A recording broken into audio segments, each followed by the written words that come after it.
From the PEP Radio Newsroom, this is the afternoon news for September 19th, 2025.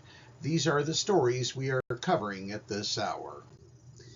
Hungary will replicate a policy announced Thursday by U.S. President Donald Trump and designate Antifa a terrorist organization, Prime Minister Viktor Orbán said on Friday. Antifa, short for anti-fascist, is an umbrella term for loosely affiliated far-left activists and groups that resist fascism, fascists, and neo-Nazis, especially at demonstrations. It resembles more an ideology than an organization, though some have embraced militant tactics. Orbán, a right-wing populist and strong Trump ally, said in comments to state radio on Friday that he was pleased by Trump's announcement that he plans to designate Antifa as a major terrorist organization in the United States. Antifa is indeed a terrorist organization, Orbán said. In Hungary, too, the time has come for us to classify organizations such as Antifa as terrorist organizations following the American model. It was unclear what prompted Orbán's decision to make the move. Anti-fascist groups rarely engage in political actions in Hungary, where Orbán and his party have held near total power for more than 15 years.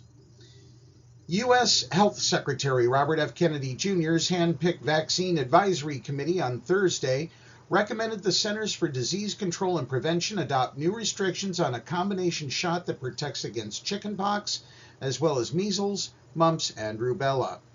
The panel advised that the vaccine, known as MMRV, not be given before age 4, and that children in this age group instead get separate vaccines, one against MMR and another for varicella, or chickenpox. The vote was 8-3, with one member abstaining. The Advisory Committee on Immunization Practices put off an expected vote on hepatitis B shots given to infants on the day they are born. On Friday, it's expected to decide whether to recommend that some babies can wait a month for those shots and to also take up COVID-19 shots. The committee makes recommendations to the CDC director on how already approved vaccines should be used. CDC directors have almost always accepted those recommendations, which are widely heeded by doctors and guide vaccination programs. Committee Chairman Martin Koldorf said committee members aim to reassure the public and remove unnecessary risks and harms. But many doctors and public health experts say the committee is creating fear and mistrust around vaccines at a time when U.S. vaccination rates are already falling. Kennedy, a leading anti-vaccine activist before becoming the nation's top health official, has made or proposed numerous changes to the nation's vaccine system, including firing the entire 17-member panel earlier this year and replacing it with a group that includes several anti-vaccine voices.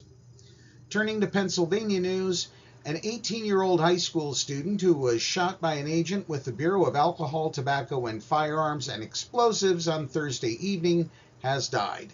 The Allegheny County Medical Examiner's Office said that Kendrick Curtis, age 18, died at Allegheny General Hospital in Pittsburgh a little after 3 a.m. on Friday.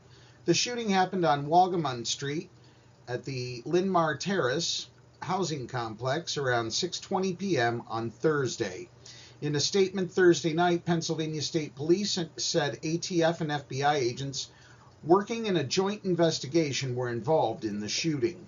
It was not immediately clear why the agencies were in Aliquippa, and more details surrounding the shooting were not immediately released by authorities. Aliquippa Mayor Dwan B. Walker said that Curtis was an Aliquippa high school student.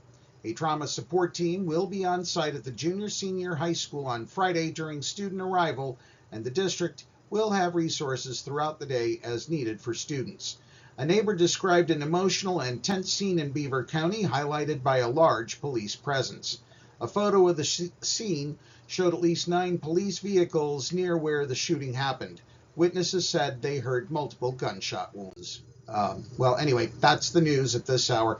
If you are watching our news videos on YouTube, please be sure to subscribe to our channel. PEP Radio is now available on the Live 365 app, the PEP Radio page at paequality.com, Roku, and Alexa. Up next, we have the Meadville area weather forecast here on PEP Radio.